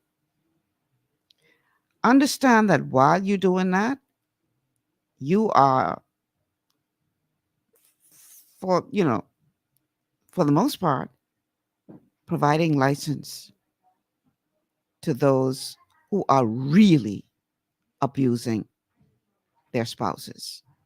You're giving them a carte blanche license to say, I can continue to do this, and ain't nothing you could do or say about it because we are married. And, if you are a man who loves your spouse, who treats your spouse with dignity, especially Christian men, we like to talk about the Proverbs 31 woman, but we forget the other passage of scripture where the Bible tells men to love their wives, like Christ loved the church. We don't ever quote that. I never read nowhere in the scriptures where Christ was anywhere abusive to those who followed him. I never see that in scripture. And if you could tell me where to find that, please let me know where. So don't quote to me Proverbs 31 when you can't quote the scripture. We're telling you to love your wife like Christ loved the church. He laid down his life for his bride. But you given carte blanche permission for these men to not lay down their life for their wife, but in some cases kill their wives. We have had situations right in this country of domestic abuse going to the point where the woman actually loses her life. So don't pretend that all is wonderful in every marriage in this country, and you just got these bunch of vindictive, liberated women who hate men and just want to put men away, and you completely ignoring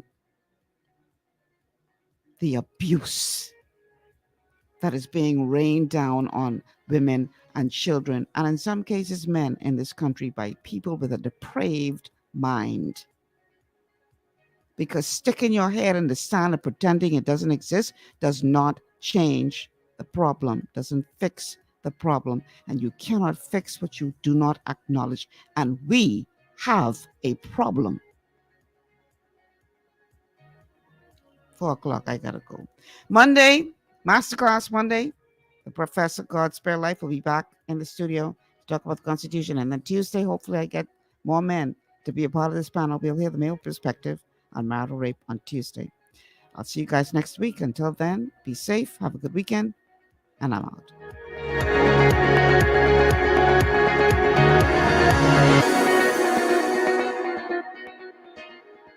Global 99.5 FM reminds our listeners that the views and opinions expressed on this show are those of the host and guests and not necessarily the opinions of the owners of Global Communications Network and the operators of this radio station. This is 99.5 Global FM, your number one source.